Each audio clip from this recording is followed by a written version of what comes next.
Dream glow இன் தமிழ் சேனலுக்கு உங்களை அன்புடன் அழைக்கிறேன். ஒரு விவசாயி விதைக்கிறதுக்காக வயல்வெளி பக்கம் போகிறார். விதைகளை அள்ளி வீசினார். அப்போ என்ன ஆச்சுன்னா, சில விதைகள் பாதை ஓரத்தில் விழுந்தது. சில விதைகள் முள் செடிகள் மண்டி இருந்த புதருக்கு இடையில் விழுந்தது. சில விதைகள் நல்ல நிலத்தில் விழுந்தது. பாதை ஓரத்தில் விழுந்த விதை என்ன ஆச்சுன்னா, அதெல்லாம் பறவைகள் கண்ணில் போட்டுவிட்டுது. உடனே உட்காந்து கொத்தி தின்னுட்டு போட்டுது. அதிகமாக மண் இல்லாத பாறை பகுதியில் விழுந்த விதையெல்லாம் லேசாக வேர் விட்டு முளைக்க ஆரம்பிச்சிது. அதுக்கப்புறம் வேர் கீழேயும் ஆழமாக போக முடியல, மேலேயும் சூரிய வெப்பம் அதிகம் தாங்க முடியல, எல்லாம் காஞ்சி கருகி போட்டுது. புதர் பகுதியில் சில விதைகள் விழுந்தது இல்லையா, முள் செடிகள் காடாக மண்டி போயிருந்தது. அதனால் முளைச்சி வர்ற செடிக்கு நெருக்கடி அதிகமாக போட்டுது. சரியாக வளர முடியல, விளைச்சலும் சரியாக இல்லை. நல்ல நிலத்தில் விழுந்த விதைகள் மட்டும் நல்லா முளைச்சிது, நல்லா வளர்ந்தது, விளைச்சலும் பிரமாதமாக இருந்தது. இந்த கதையை சொல்லிவிட்டு கேட்க செவியுள்ளோர் கேட்கட்டும் அப்படிங்கிறார் இயேசு பெருமான். ஆமாம், இயேசு கடலில் நின்ற படகு ஒன்றில் உட்காந்துருக்கிறார்.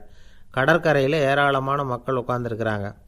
அந்த சமயத்தில் தான் இயேசு ஓமைகள் மூலமாக மக்களுக்கு பல உண்மைகளை சொல்லிகிட்டு இருக்கிறார். மக்கள் அந்த கதையை கேட்டுட்டு ஒன்றும் புரியாமல் முழிக்கிறாங்க. அதை கவனித்த இயேசு அந்த ஓமையை விளக்க ஆரம்பித்தார். இதில் அந்த விதைக்கிறவர் தான் இறைவன். அவருடைய வார்த்தைகளை விதைக்கிறார். அந்த வார்த்தைகளை கேட்கிற மக்கள் அந்த விழுந்த விதைகள் மாதிரி 4 வகையானவர்கள். சில பேர் பாதை ஓரத்தில் விழுந்த விதைகள் மாதிரி இறைவன் வார்த்தைகளை அவங்க கேட்குறாங்க. ஆனால் தீய எண்ணங்கள் செய்கைகள் மூலமாக விதைக்கப்பட்ட வார்த்தைகள் அழிஞ்சு போடுது. இறைவன் வார்த்தைகளை கேட்ட உடனே மகிழ்ந்து போய் உடனே சில பேர் அதை ஏற்றுக்கிறாங்க.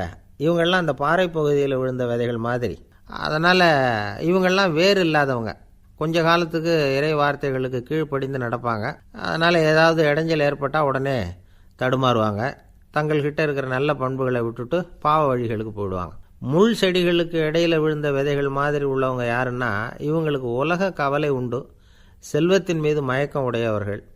உலக ஆசைகள் இவங்களுக்குள்ளே பூந்துடுறதுனால அங்கே இருக்கிற நல்ல பண்புகள் மறைஞ்சு போயிடுது. அதனால் அவங்களும் உபயோகம் இல்லாதவங்களாக ஆயிடுறாங்க. நல்ல மனிதர்கள் நல்ல நிலத்தில் விழுந்த விதைகளுக்கு ஒப்பானவர்கள்.